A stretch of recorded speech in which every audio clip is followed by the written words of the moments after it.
BJP బీఆర్ఎస్లపై CM Revanth Reddy తీవ్ర స్థాయిలో మండిపడ్డారు. హరీష్ రావు కేసీఆర్లపై విమర్శల వర్షం కురిపించారు. రైతు భరోసా త్వరలో ఇస్తామన్నారు. ఇక బీజేపీ రాష్ట్రానికి ఏమైనా ఇచ్చిందా అంటే అది గాడిద గుడ్డు అంటూ విమర్శించారు.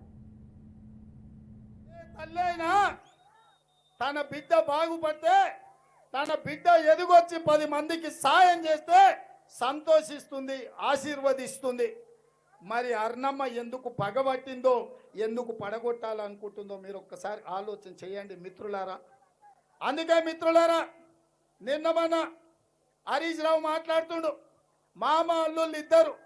మామ మొన్న అన్నాడు రైతు భరోసా ఇంకా వేయలే అని. ఓ సన్నాసి, మందు వేసి మాట్లాడుతున్నావో, మందు దిగి మాట్లాడుతున్నావో? డిసెంబర్లోనే మొదలు పెట్టినాం.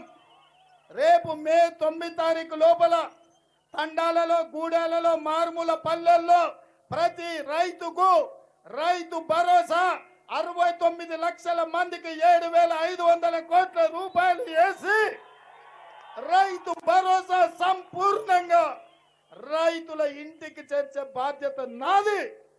ఇదే కాదు, ఇక ఆడొకడు ఉన్నాడు, దూలంలాక పెరిగిండు హరీష్ రావు. దూలంలాక పెరిగిండు కానీ దూడకున్న బుద్ధి కూడా లేదు. రైతు రుణమాఫీ ఎప్పుడు చేస్తావు, ఎట్లా చేస్తావు అంటున్నాడు.